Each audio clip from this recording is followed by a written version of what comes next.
얼마 전에 여러분에게 제가 그런 말씀 한번 드렸습니다. 예수에 대해서 얼만큼 아는지 한번 적어보시라고. 한번 적어보셨나요? 예수에 대해서야 다 적으려면 성경 한 권을 전부 다 적어야 될 것입니다. 그러나 여러분이 아는 예수는 누구냐라는 것이죠. 바로 그 이름의 예수, 여러분이 알고 있는 그 이름의 예수 말입니다. 그래서 우리는 예수를 믿는다고 하지만 진정으로 내 삶 속에 얼마만큼 그 예수가 녹아져 있고 내 삶 속에 제대로 해석되어지고 있느냐라는 것은 각자 사람마다 다 다를 것입니다. 그러나 우리는 좀 더 그 예수의 이름을 바로 알고 바로 깨달아서 우리 모두가 성숙해지고 하나님이 원하시는 수준에 도달하도록 우리는 오늘도 힘쓰고 애쓰며 나아가야 할 것입니다. 오늘 여기 있는 본문의 말씀은 바로 그 내용입니다.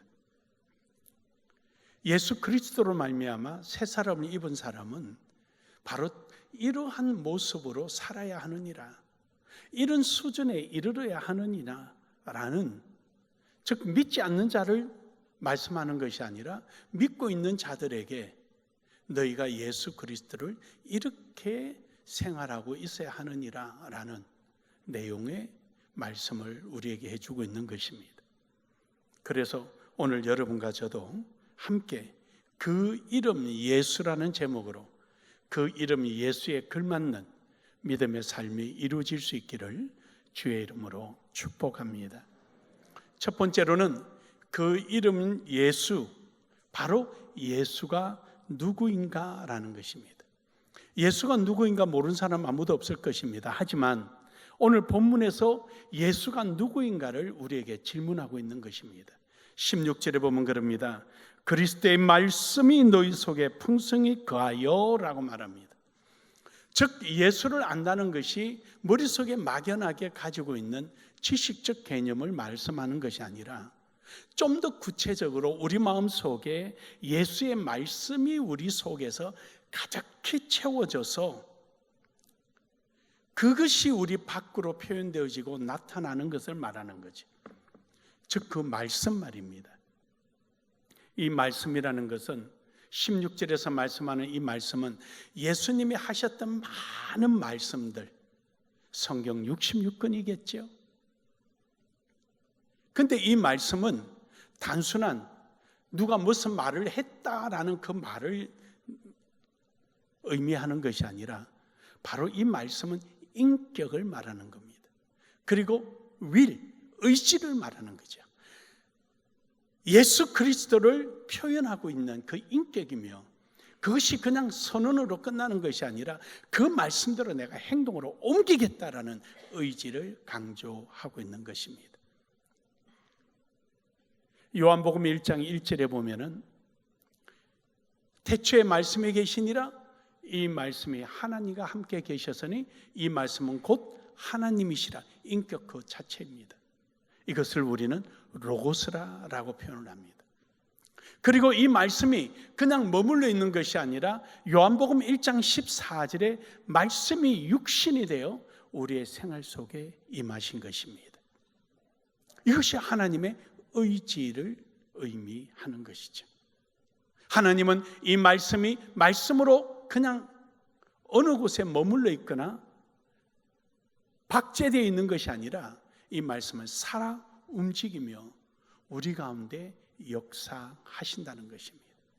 사랑하는 여러분, 오늘도 이러한 하나님의 말씀이 우리 속에 있음을 믿으시길 바랍니다. 디모데전서 3장 16절에서 보면은 크도다 경건의 비밀이요. 그러니까 경건의 비밀이라고 표현합니다. 이 하나님의 말씀을 경건의 비밀이다. 즉 이게 무슨 말이냐면 경건이란 말은 신에 대한 합당한 행동을 말하는 것입니다. 예를 들어서 하나님이 하시는 그 모든 일에 대한 우리가 대하는 자세를 말하는 것입니다. 믿지 않는 사람은 하나님의 말씀에 대해서 경건성은 없겠지요. 믿지 않으니까 아무 생각이 없겠지요. 또 어떤 사람은 예수를 믿는다고 하지만 하나님의 말씀에 대해서 그래, 그런 말씀 있다 그러대. 머릿속에 맴돌고 끝날 수도 있겠지요. 그런가 하면은 오늘 여러분과 저는 바로 그 말씀에 대해서 우리는 즉각적으로 삶을 통하여 응답하고 삶을 통하여 반응하는 이런 신앙이야말로 올바른 경건의 신앙이 될 것입니다.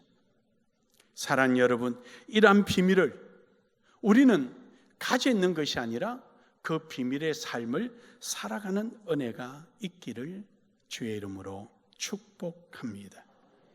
사도행전 10장 36절에 보면은 만유의 주가 되죠.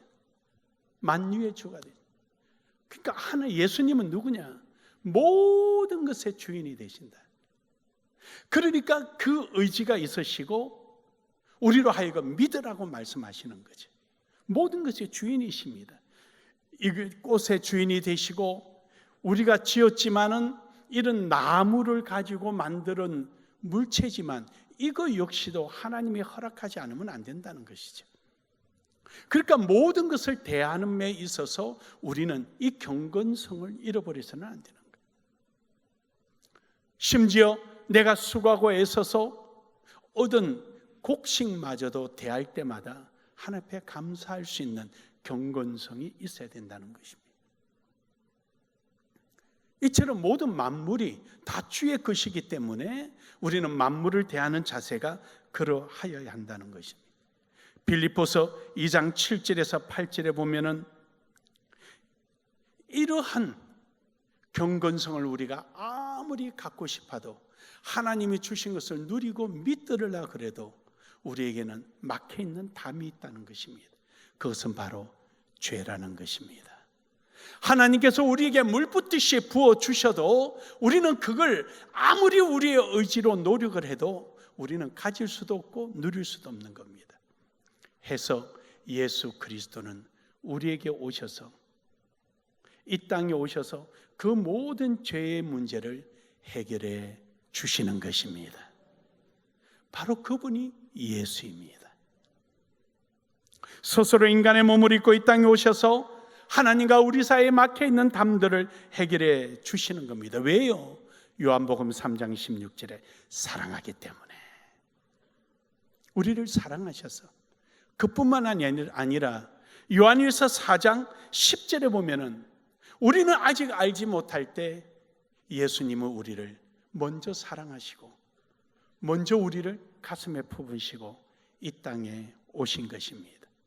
오늘 여러분과 제가 이처럼 만유의 주가 되신 하나님의 은혜로 말미암아 모든 것에 대한 경건성을 나타낼 수 있는 능력을 가진 것은 우리를 먼저 사랑하신 우리 주 예수 그리스도의 사랑입니다. 오늘도 그 사랑을 잃지 않고 사랑하는 여러분 되기를 주의 이름으로 축복합니다. 그렇다면 그 이름 예수는 나의 예수는 누구시냐? 오늘 여러분의 예수는 누구십니까? 각자가 경험하고 각자가 누렸던 예수는 다 다를 것입니다. 여러분의 경건의 크기에 따라서 경건의 모양에 따라서 다 다를 것입니다. 여러분이 주어지는 그 환경 속에 여러분이 가지고 있는 믿음의 크기만큼은 다 다를 것입니다. 그러나 하나님이 원하시는 것은 예수 그리스도의 장성한 분량에 이르도록 여러분의 경건성이 모두가 그렇게 성숙되기를 바라고, 여러분이 모두 다 커지기를 바라고, 여러분 모두 다 많은 하나님의 은혜들을 누려지기를 바라실 것입니다. 바로 이러한 크기, 이러한 높이, 이러한 넓이, 이러한 깊이의 하나님의 놀라운 은혜들이 바로 여러분이 경험함으로 여러분이 나의 예수님은 이런 분이야 라고 말할 수 있기를 한 번 더 주의 이름으로 축복합니다. 그래서 오늘 여기 16절의 본문 말씀에 보면은 너희 속에 풍성히 거하여 모든 지혜로 피차 가르치며 건면하고 시와 찬송과 신령한 노래를 부르며 감사하는 마음으로 하나님을 찬양하고. 다시 말해서 하나님의 말씀이 내 속에 들어와서 지혜가 되고 모든 만물에 있어서 성숙되어져서 약한 자들에게 가르치고 깨닫게 해주고 그들을 인도해주고, 그러므로 나타나는 하나님의 역사 앞에 감사와 찬양이 넘쳐나는 나의 예수님 말입니다. 한 번 더 여러분에게 이러한 나의 예수가 누구인가를 명명백백하게 소개할 수 있는 우리 모두가 되기를 한 번 더 주의 이름으로 축복합니다. 요한복음 10장 9절에 보면은 예수님은 우리에게 말씀하십니다. 나는 양의 문이라. 즉 나의 예수님은 어떤 분이냐? 시작과 끝입니다. 양의 문은 내가 편히 쉬다가 이제 그 문을 통하여서 나와서 모든 꼴을 먹고 배부르게 먹었으면 또 그 문을 통하여 편히 쉬고 보호를 받는, 즉 예수 그리스도는 우리의 시작과 끝이다라는 사실이죠. 모든 것을 주관하시는 분입니다. 그러므로 우리는 예수 그리스도를 믿고 따라야 합니다. 요한복음 5장 38절에 보면은 예수님을 알기는 아는데 믿지 못하는 사람이 많이 있는 거지. 어떤 걸 믿지 못하느냐? 하나님께서 우리를 보내신 것을 믿지도 못하고 하나님의 말씀이 우리 속에 있지 않으니까 믿지 못하는 겁니다. 로마서 10장 9절에서 10절에 보면은 우리의 믿음이라는 것은 모든 과정 속에 역사하시는 하나님을 믿으라는 것입니다. 우리가 우리 주 예수 그리스도를 입으로 시인하고 마음에 믿고 그대로 행동에 옮길 때 하나님의 역사는 일어나는 것입니다. 내 마음에서 머무는 것이 아니고 마음에 머무는 것이 입으로 고백되어지고 말만 이루어지는 것이 아니라 내 행동이 삶이 그대로 옮겨질 때 그 자리에 하나님의 역사는 일어나는 것입니다. 여러분의 신앙이 마음에만 머물고 있다면 고백하십시오. 말에만 있다면 행동으로 옮기십시오. 그 자리에 하나님의 역사는 있는 것입니다. 이사야 9장 6절에 보면은 한 어린아이가 우리에게 와서 키가 자라매 그 어깨에 정사를 메고 그가 곧 하나님이라 그랬습니다.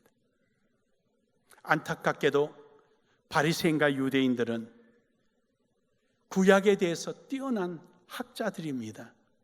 이사야 9장 6절의 말씀을 너무도 잘 압니다. 그런데 이들의 믿음의 한계는 어디까지냐? 어린아이까지입니다. 예수님을 어린아이로 보았습니다.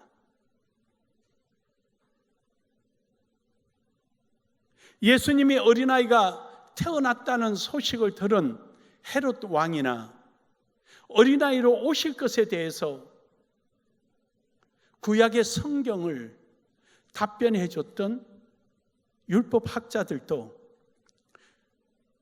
어린아이까지만 알았습니다. 그러나 여러분, 동방박사는 그 어린아이를 찾으러 행동으로 옮겼습니다. 그 자리에 하나님의 영광이 함께 했습니다. 오늘 우리가 예수 그리스도를 어디까지 믿고 있느냐, 내 삶을 통하여 믿고 있음을 증명할 수 있는 신앙까지 와야 하는 것입니다. 요한복음 1장 46절에 나다나엘은 그럽니다. 나사렛에 무슨 선한 것이 나겠느냐? 나다나엘은 예수를 본 것이 아니라 그는 나사렛이라는 지역을 보았습니다. 그래서 와서 봐라, 와서 봐. 빌립이 와서 예수를 만나라는 것이죠. 너의 메시아를 기다리는 너의 믿음의 발걸음을 예수께 옮겨라. 그러면 알게 되리라. 할렐루야. 그가 옮기자 변화의 역사가 일어났던 것입니다. 누가복음 4장 21절에 보면은 예수님이 말씀하실 때 이들은 깜짝 놀랍니다. 야, 대단하다. 대단하다 하는 데까지만 끝나고 마는 것이. 누가복음 4장 22절에 가서 그들은 뭐라 그러냐? 이가 요셉의 아들이 아느냐? 요셉의 아들까지만 알고 있는 겁니다. 예수님을 믿고 따라갈 생각하지 않고 요셉의 아들이 아니냐? 그러니까 그들은 예수를 알기는 알되 나의 예수로 받아들이지를 못하는 것입니다. 여러분의 예수는 누구입니까? 여러분의 지난 한 주간의 예수는 어떤 모습으로 여러분과 함께 하셨습니까? 여러분의 기도 속에 예수는 어떤 모습으로 오셨습니까? 여러분의 한 주간의 기도 속에 예수는 어떤 모습으로 나타나셨습니까? 빌립보서 2장 11절에 보면은 모든 입으로 예수 그리스도를 주라 신하여 하나님 아버지께 영광을 돌리게 하셨느니라. 여러분, 입으로 시인하고 그 삶을 살아감으로 말미암아 살아가는 그 삶의 현장에, 믿음으로 고백하는 삶의 현장에 예수의 모습은 나타나는 것입니다. 욥기서 36장 24절에 보면은 욥은 이렇게 말을 합니다. 너는 하나님의 하신 일을 찬송하기를 잊지 말지니라. 하나님께서 하신 일을 기억하고 높이라. 여러분, 내 삶이 하나님의 말씀과 함께 하지 않았으니 하나님이 하신 일을 본 적이 없는 거예요. 경험한 적이 없는 거예요. 하나님의 말씀과 함께 하지 않고 알아들었어. 알아. 나도 알아. 그래. 나도 들은 적 있어. 들은 적은 있지만 내 삶 속에 하나님의 하신 일을 경험해 보지를 못하는 거예요. 너무 안타깝죠.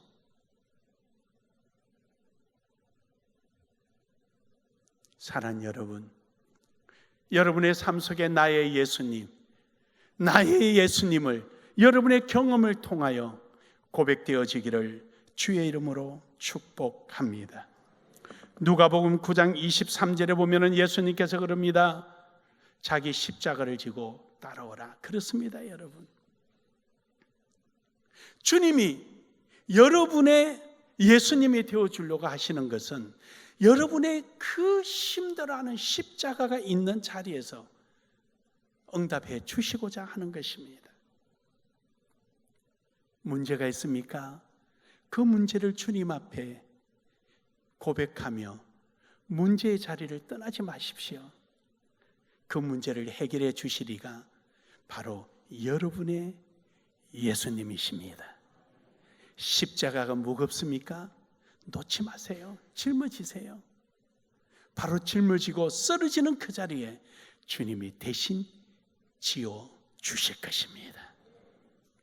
연약한 부분 때문에 고민하십니까? 걱정하지 마십시오. 연약하기 때문에 주님은 여러분에게 찾아오신 것입니다. 내가 온 것은 의인을 구하러 온 것이 아니요 죄인을 불러 회개시켜 구원케 하기 위함이라. 건강한 자에게는 의인이 필요 없으되 병든 자에게야 의인이 필요하느니라. 그래서 내가 왔노라. 사랑하는 여러분, 오늘 여러분이 지고 있는 십자가 놓지 마세요. 불평하지 마세요. 포기하지 마세요. 도리어 우리 주님이 여러분과 함께할 그 소망 가운데 대망하기를 주의 이름으로 축복합니다. 시편 36편 7절에 보면은 하나님이 내 날개 안에 들어와라. 그래요, 여러분. 십자가 무겁다고 불평불만하지 말고, 내 마음에 안 든다고 짜증내지 말고, 내 뜻대로 안 된다고 시기 질투하거나 미워하지 말고 주님의 날개 안에 들어가세요. 기도의 날개가 되든 봉사의 날개가 되든 헌신의 자리가 되든 바로 그 자리에,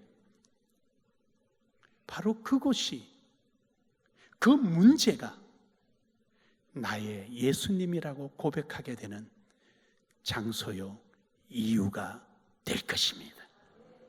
오늘도 나의 예수님이 누구냐고 묻는다면 오늘 여러분 자신 있게 이런 분이야 라고 말할 수 있기를 주의 이름으로 축복합니다. 마지막 세 번째로는 오늘의 예수는 누구십니까? 그래 여러분, 나의 예수님이 있다면, 즉 하나님께서 내게 주신 그 많은 은혜들을 아무리 나의 노력으로 취할 수 없고 누릴 수 없어서 나를 일찍이 사랑하셨던 우리 주 예수 그리스도께서 이 땅에 오셔서 날 위하여 십자가에 못 박혀 죽으시고 그 은혜의 길로 나아갈 수 있는 경건의 길을 열어주셔서 오늘 그 길을 통하여 나의 예수님이 이렇게 역사하셨노라고 말할 수 있게 되었던 이 놀라운 은혜 앞에 이제 우리는 그것으로 끝나는 것이 아니라 내딛는 발걸음마다 많은 경험과 문제들이 우리를 예비되어 있고 방해꾼이 있을 수 있고 힘듦이 있을 수 있고 때로는 내가 잘못 깨달을 수도 있는 겁니다. 이러한 오늘의 내 환경 속에 나는 어떻게 헤쳐나가며 어떻게 이겨나가느냐. 그래서 오늘의 예수를 내 환경 속에서 어떻게 찾느냐. 사랑하는 여러분, 오늘 여러분이 살아가는 환경 속에 항상 예수님이 환하게 웃으시면서 여러분을 끌어안고 있지는 않습니다. 여러분을 끌어안으려는 그 순간순간마다 그 앞에 여러 가지의 문제들이 우리를 막고 있습니다. 때로는 많은 문제 속에 아무것도 보이지 않는 캄캄한 속에 헤집고 들어가서 비로소 예수를 찾을 수 있기도 할 테고 때로는 다른 모습으로 미처 발견하지 못하고 스쳐 지나가기도 할 것입니다. 이러한 여러분의 삶의 현장 속에 오늘의 나의 예수님은 올바로 찾는 은혜가 있기를 주의 이름으로 축복합니다. 17절에서 그러죠. 오늘 본문의 17절에서 또 무엇을 하든지 말에나 이래나 다 주 예수의 이름을 하고 그를 힘입어 하나님 아버지께 감사하라. 또 무엇을 하든지 말에나 이래나. 그래요 여러분, 오늘 우리의 삶의 현장 속에 예수를 잃지 않고 찾는 여러분 되기를 주의 이름으로 축복합니다. 이사야 44장 6절에 보면은 예수는 말씀대로 역사하시는 분입니다. 이스라엘의 왕인 여호와, 이스라엘의 구원자인 만군의 여호와가 이같이 말하노라. 나는 처음이요 나중이요. 시작을 한 자가 나고 마치는 자가 나다. 다시 말해서 역사하는 이도 나다. 여러분을 택하고 부르신 그 우리 주 예수 그리스도가 오늘 우리가 살아가는 이 자리에도 우리와 함께하는 줄 믿으시길 바랍니다. 마지막 그 자리까지 함께하는 줄 믿으시길 바랍니다. 이사야 48장 12절에서도 보면은 야곱아 부른 이스라엘아, 내가 부른 이스라엘아 내게 들으라. 나는 그니 내가 그야.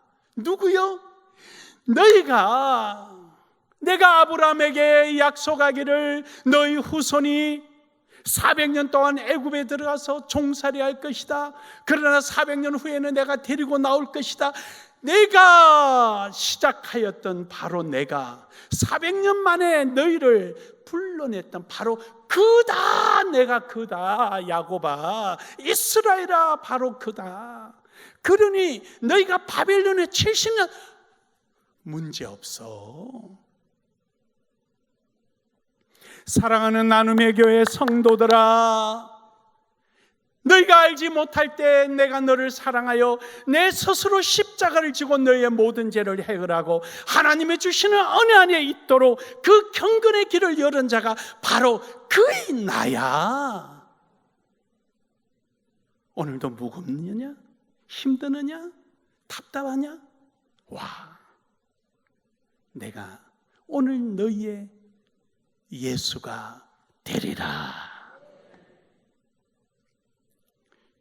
그래서 요한계시록 1장 17절에서 18절에 보면은 나는 알파요 오메가라, 시작이요 끝이라.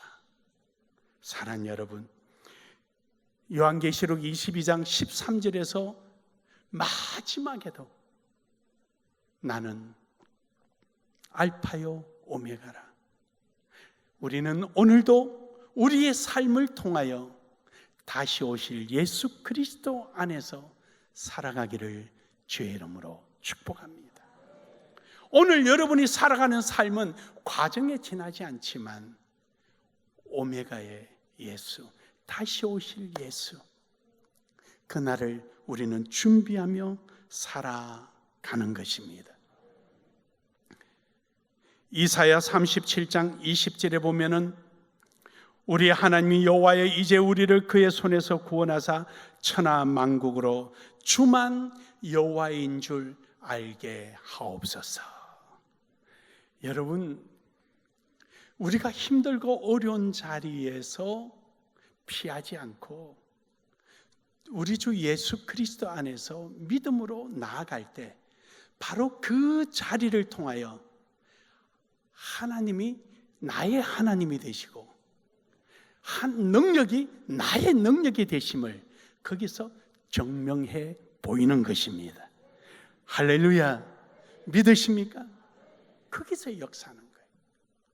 자꾸 피하고 변명하고, 제가 여러분에게 좀 긍정적인 생각을 가지라고 항상 하는 예화가 있어요.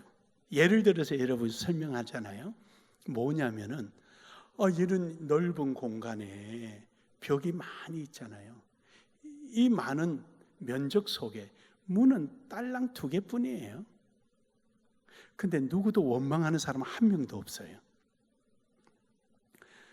많은 넓은 면적 중에 그저 조그마한 면적 2개가 있지만 여러분 한 사람도 원망하지 않아요.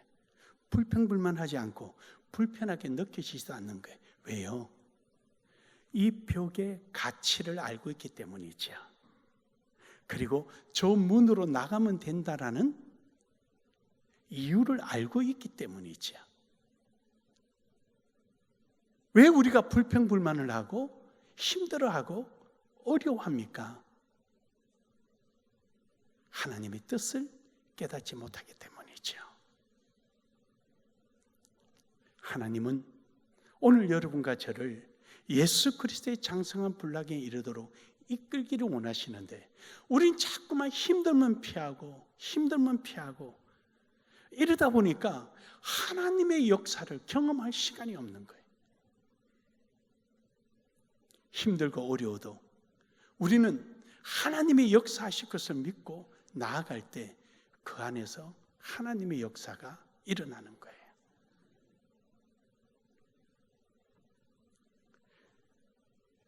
그 한국교회 데이터 연구소라고 하는데 굉장히 큽니다. 의외로 조직적으로 커요.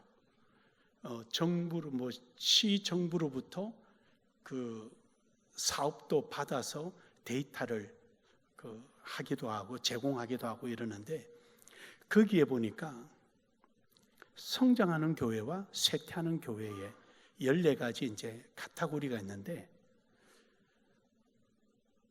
한 가지가 코로나 기간에 성장하는 교회와 성장하지 쇠퇴하는 교회를 비교 분석을 해놨는데 쇠퇴하는 교회는 코로나를 핑계대고 있는 교회라는 거예요.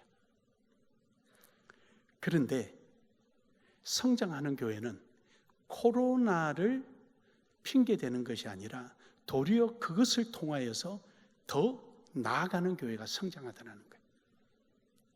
제가 우리 부목사님들에게 책을 사주면서 레포트를 내라 그랬습니다. 오늘 이제 장로 피택 받은 분에게 그 책을 줘서 레포트 내라 할 겁니다. 그게 우리 교회를 평가하니까 성장해가는 교회로 평가가 나오더라고요. 객관적으로 정리해서 내놔라 그랬더니 성장해가는 교회로 평가가 나왔어요. 제가 해도 그래요. 제가 해도 성장하는 교회로 나와요. 근데 거기서 제가 그래, 이게 이 문제다. 제가 우리 교단에서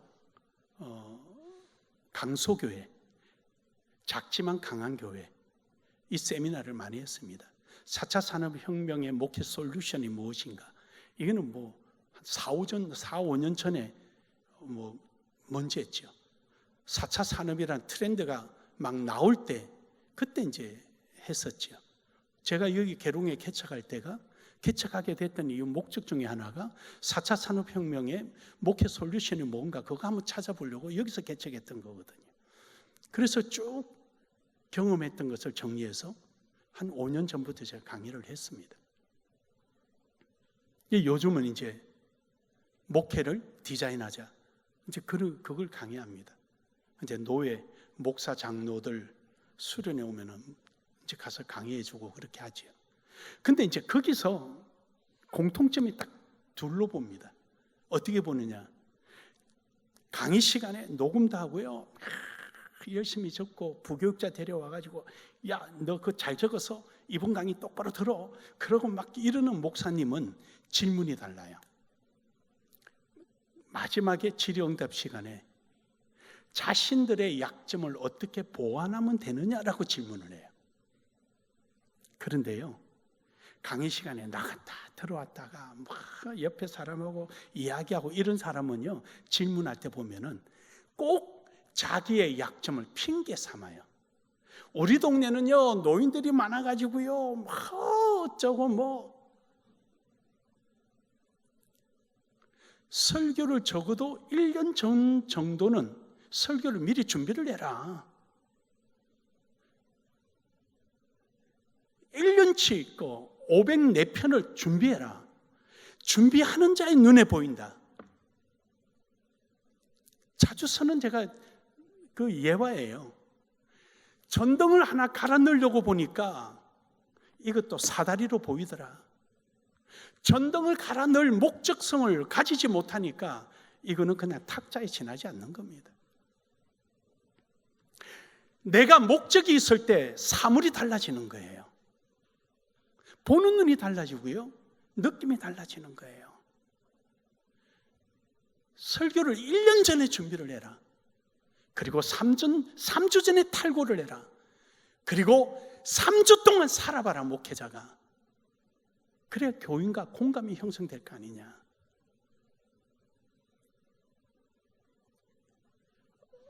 못한다는 거예요.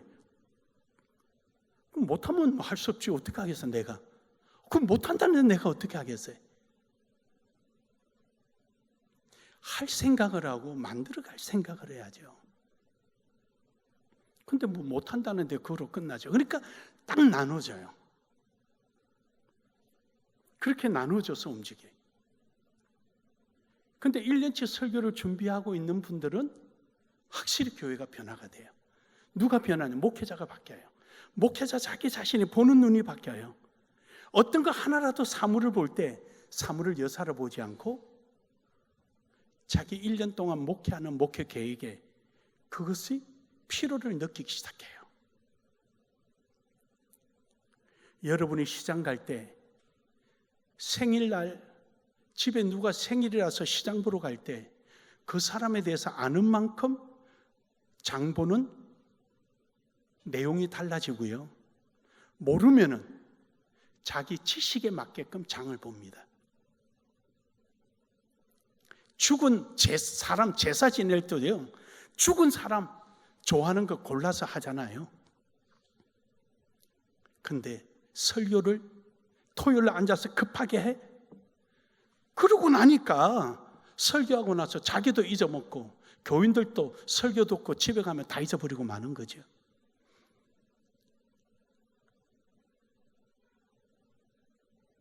설교가 그냥 하는 겁니까? 뭐 따끈따끈해야 된다? 천만에 숙성시킨 게 훨씬 더 소화가 잘 됩니다. 그런 소리 하지 마라 그러세요. 그러니까 게으른 걸 이야기하지 않고 자꾸만 핑계대는 사람은 항상 그 모습 그대로예요. 그럼 뭐 엉뚱한 거 질문해요. 저는 귀찮아서 답 안 해요. 아니 목사님 기도하면서 하셔요 그냥. 또 장로님들은 질문 뭐 하는 줄 알아요? 은근히 자기 담임 목사 뒤에다 깔면서 질문을 해요.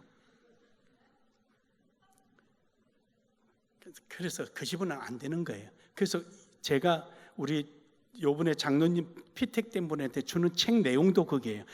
쇠퇴하는 교회는 핑계대는 교회, 거기 나와 있어요.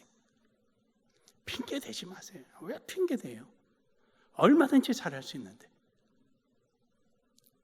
그래서 여러분, 오늘 여러분과 저는요, 하나님께서 우리를 부르신 목적, 그 뜻에 맞게끔 하나님 말씀 안에서 오늘도 우리 가운데 역사하시는 하나님, 내 삶을 통하여 나야 이루고 싶은 하나님이거든요. 나야. 여러분 애들 키워봤잖아요. 애들 운동회 갈 때 애들이 운동회 가는데 운동에서 달리고 개주하려고 이제 서 있습니다. 애들이 두리번거리죠. 엄마 여기 있어. 여기. 이거 하잖아 이거. 엄마 여기 있어. 이거 하나면은 아이의 마음은 위로가 끝납니다. 하나님은 여러분에게 그거 하고 싶으신 거예요 지금. 여러분이 힘들고 어려운 자리에 모두가 안 될 것 같은 그 자리에 하나님은 나 여기 있어 이거 하고 싶은 거예요. 사랑하는 여러분, 오늘도 이러한 하나님, 이러한 예수님 만나기를 주의 이름으로 축복합니다. 사도행전 1장 11절에 보면은요, 예수님이 하늘에 올라가는 것만 보고 있어요. 그러니까 천사가 답답하니까 야 이 사람들아 올라간 그대로 오실 거니까 너희는 분반 이런 말을 지켜 예루살렘과 온 유대에 이르러 사마리아 넘어 온 세상에 복음 전파로 가. 현장으로 가라는 거예요. 현장으로. 사랑하는 여러분, 오늘도 이러한 주님과 함께하는 여러분 되기를 주의 이름으로 축복합니다. 결론적으로 누가복음 17장 20절에서 21절에 보면은요, 하나님 나라는 여기 있다 저기 있다가 아니에요. 오늘 여러분의 마음속에 하나님의 말씀이 있고 그 말씀을 믿음으로 그대로 행동으로 옮기는 바로 그 자리가 하나님의 나라입니다. 마음에 머물고 있는 자리가 아니라 마음에 있는 것을 행동으로 옮기는 그 자리에 하나님이 함께 하시는 겁니다. 사랑하는 여러분, 이번 한 주간뿐만 아니라 다시 오시는 주님 그날까지 오늘 여러분이 내딛는 발걸음마다 그 현장마다 오늘의 예수님이 여기 계셨네,